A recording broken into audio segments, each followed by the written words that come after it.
Today's story comes to us from John chapter 13. It is, once again, Maundy Thursday. Though John doesn't tell us exactly where this story takes place, the other Gospels describe it as an upper room in Jerusalem.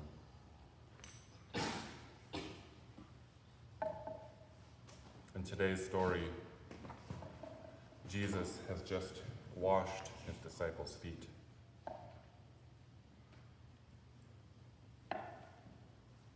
And spoken to them about following his example of loving service.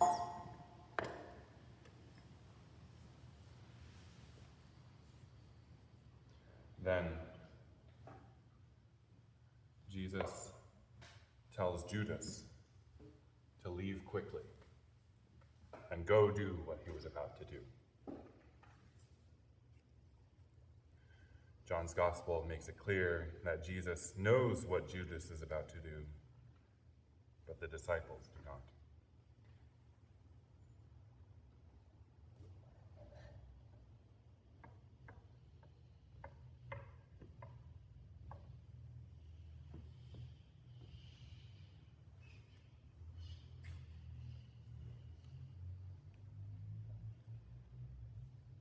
When Judas was gone, Jesus said, "Now the human one has been glorified, and God has been glorified in him. If God has been glorified in him, God will also glorify the human one in himself, and will glorify him immediately. Little children, I'm only with you for a little while longer. You will look for me. But just as I told the Jewish leaders, I also tell you now, where I'm going, you cannot come."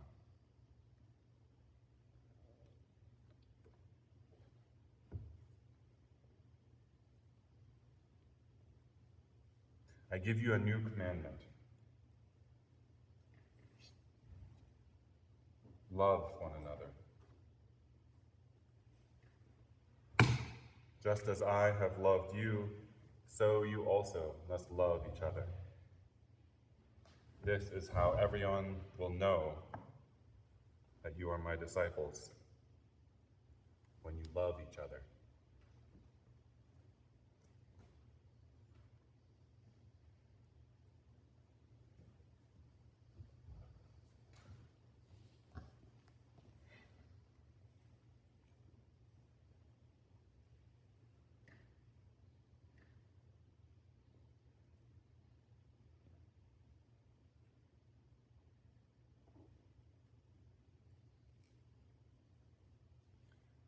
And that is the end of our very brief story for today.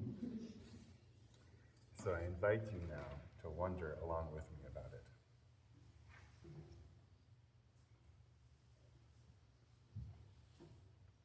I wonder what it felt like in the room after Judas left. The other disciples not knowing what he was doing.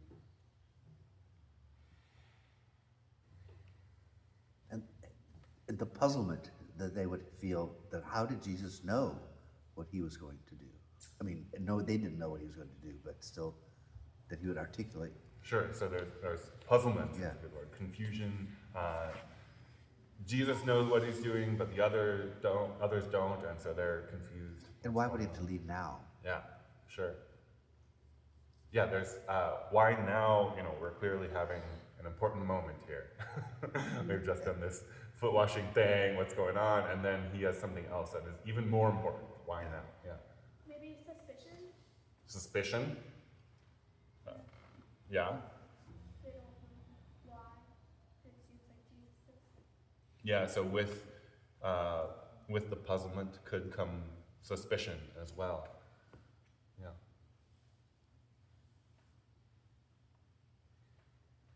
Fear. Fear? If Jesus knew what Judas was going to do, maybe he could read what's in their hearts. Okay, yeah. Yeah, that's a twist. So, turning it back on themselves. If Jesus, can read Judas's mind, then what does that mean about their own? Yeah.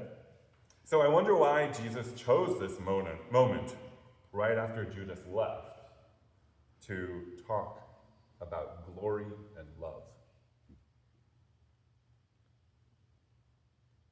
Jesus consistently uses kind of glorification and kingly language in a context that I think would be kind of confusing to the people hearing it. They would be expecting like conquest, and instead he follows it with service. And so I expect that it would be a little bit confusing, but maybe if you've been following Jesus for a while now, you know that he uses this kind of what some would consider kind of authority-based language, like, glory and all that, but he oftentimes flips it. So he subverts the idea of glory by pairing it with love rather than power. Yes. Yeah. Yeah. Mm-hmm.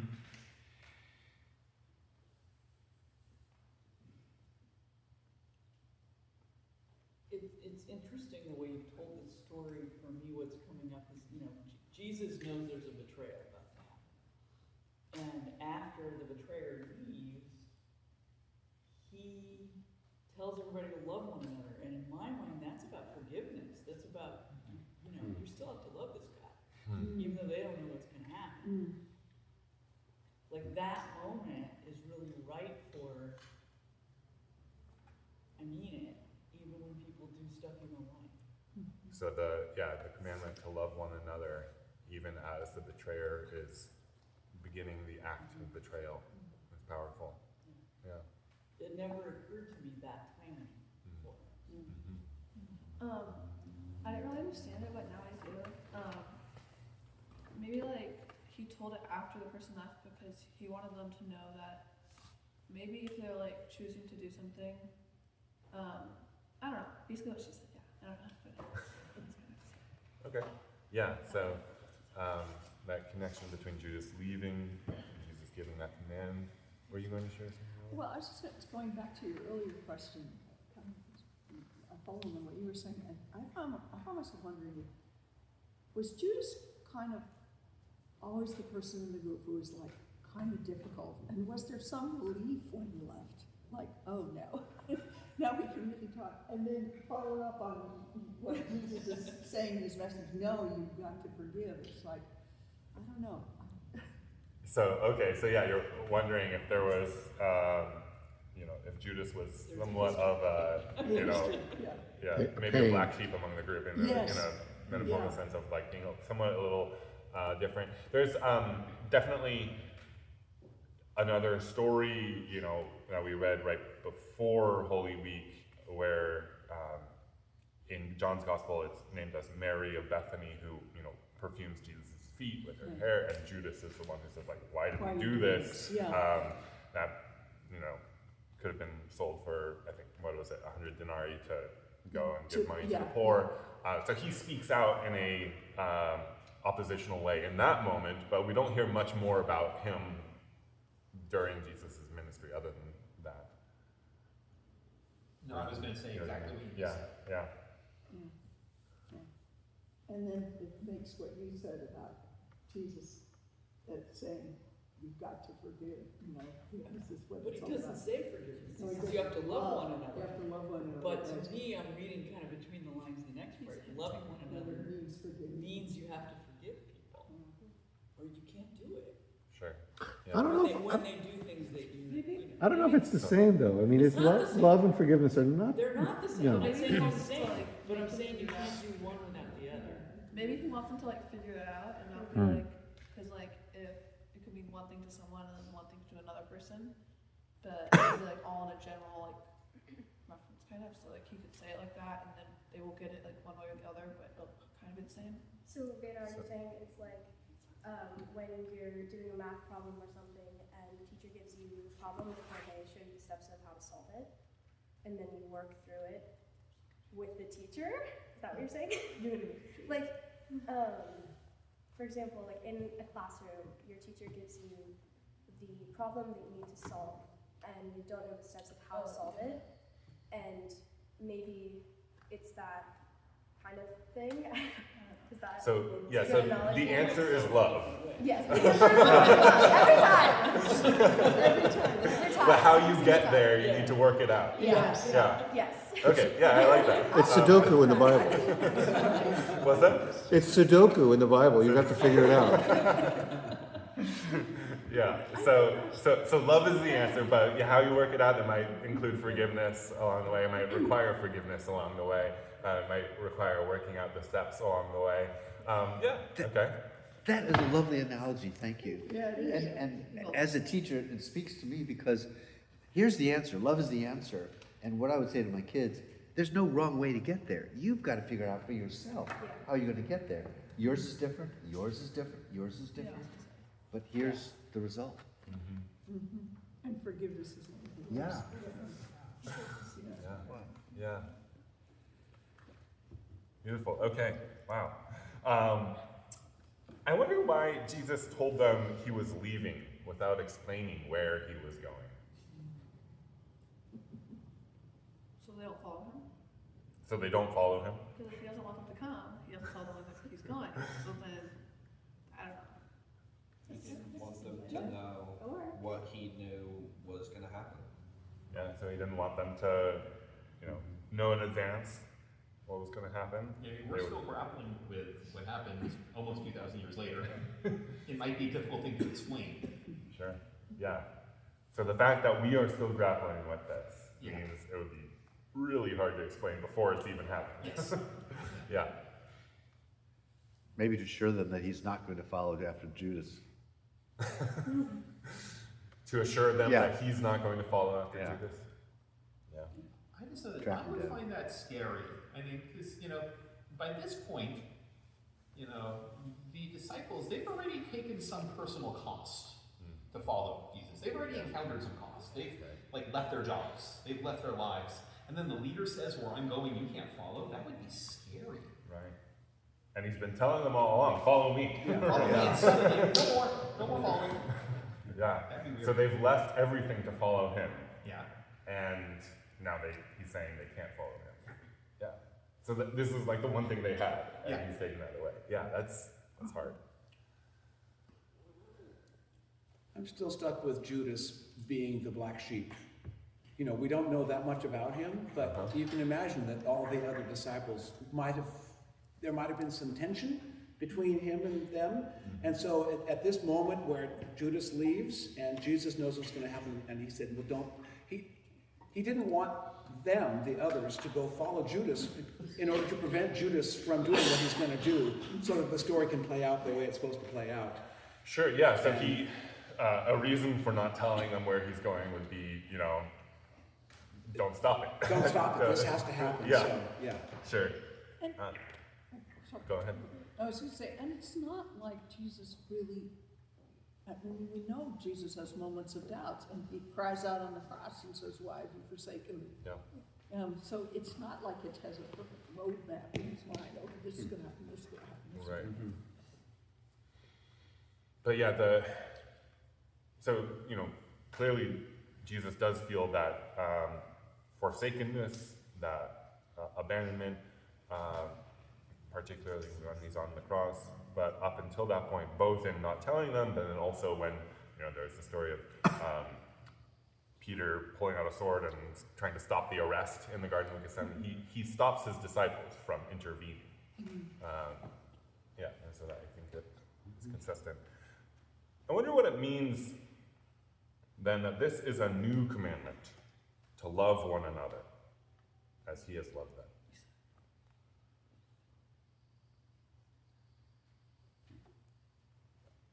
Maybe it's because people haven't been following it. So perhaps because people haven't been doing it. Yeah.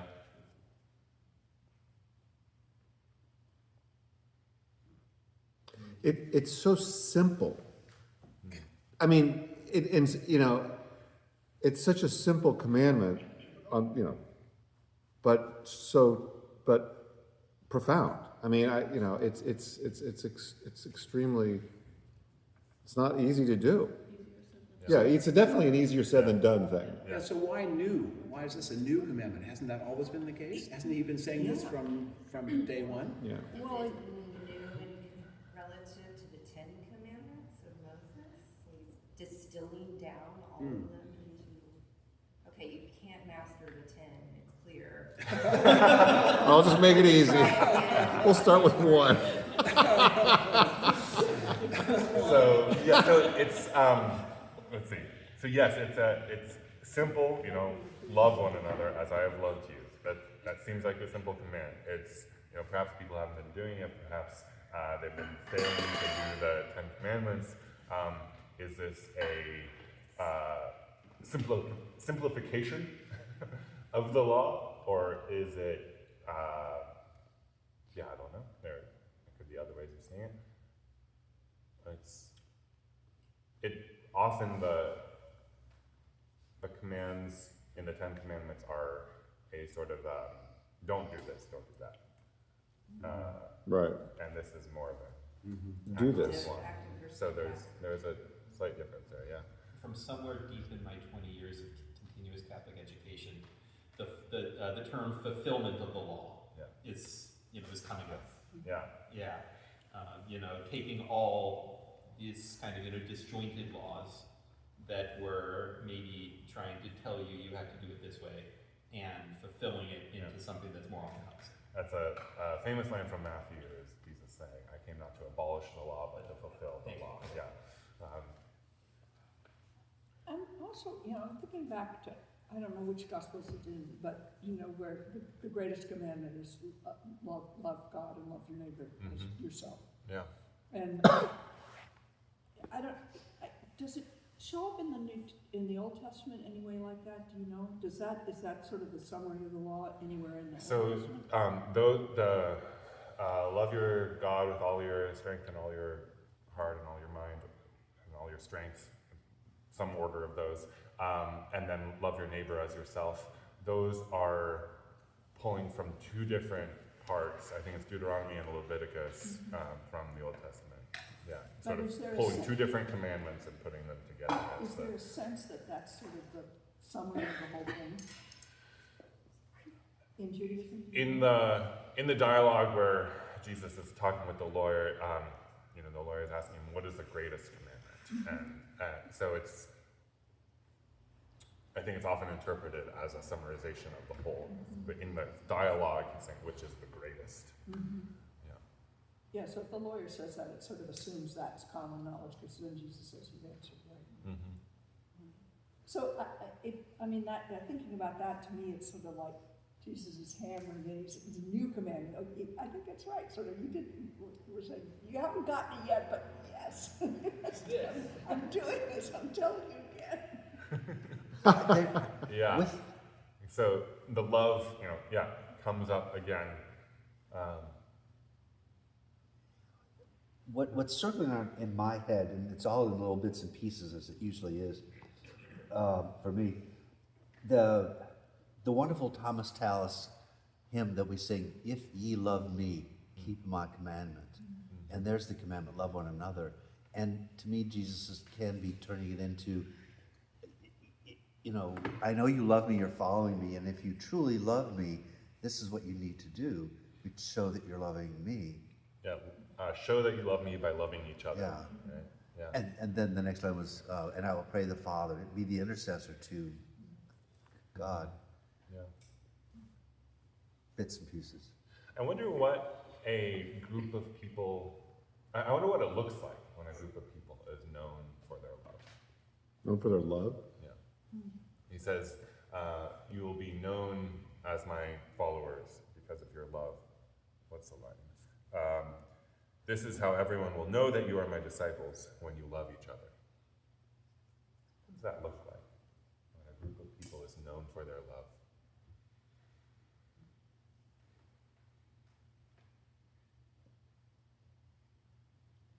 Like Doctors Without Borders, Like Doctors Without Borders. What about them?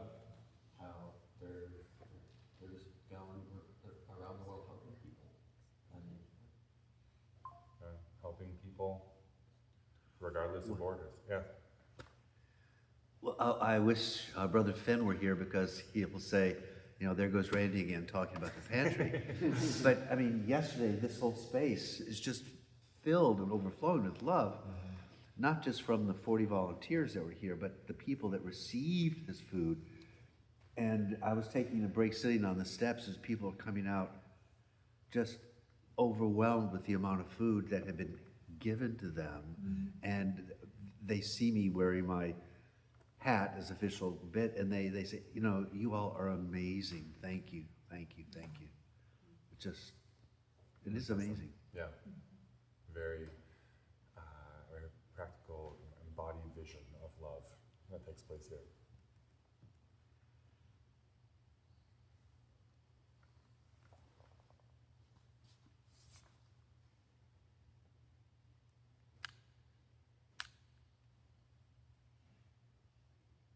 I mean, tying it to the end of this package, or to the end of this passage, it would have, I would assume that known for your love would have to be service oriented in some way.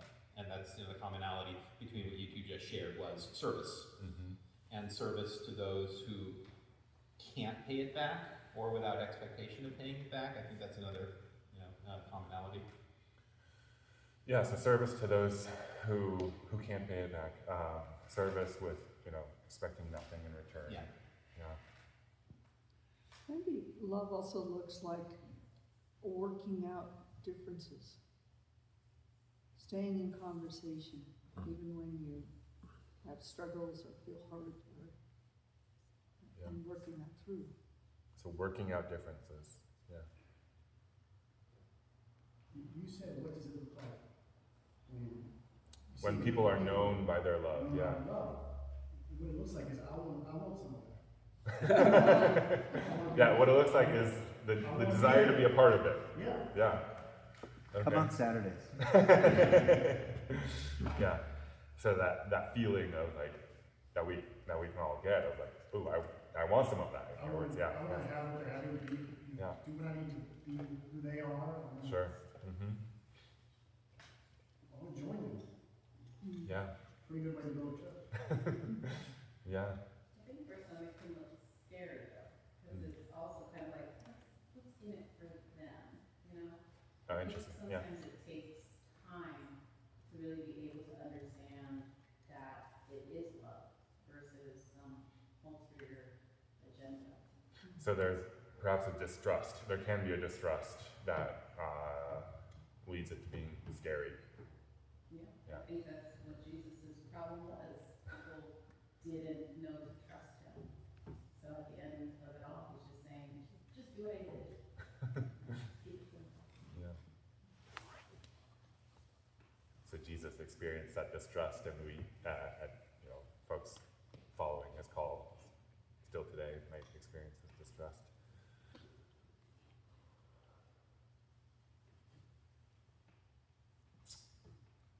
Well, I wonder, given all that we've discussed, where the good news is for you today.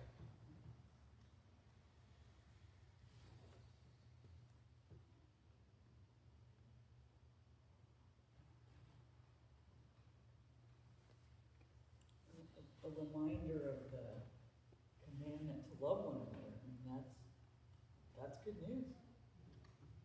So the commandment It's to hard to love do, one but another the- is good The news. It's fact hard. of it being there and that being a goal Yeah. for a lot of us, I think, is good news. Yeah. So this new commandment is hard but good. Yeah. And for me, it's the simplicity of it. The simplicity of how it's represented.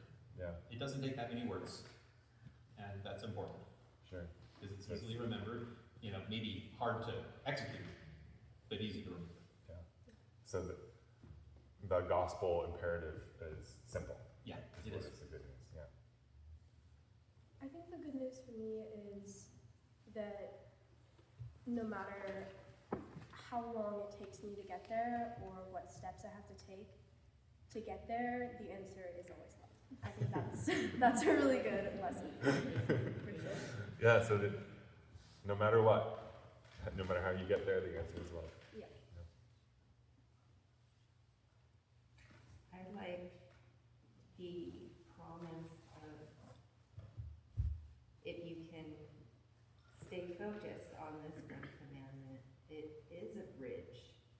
disagreeing. There's so many different religions that have different dogma, but maybe it's great to step back and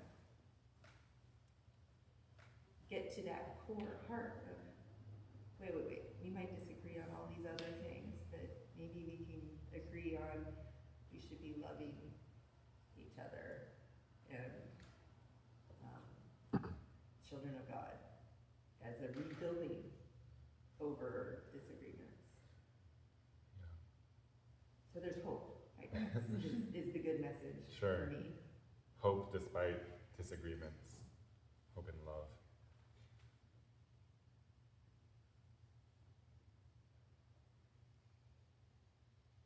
All right, well, thank you all for wondering along with me about today's story.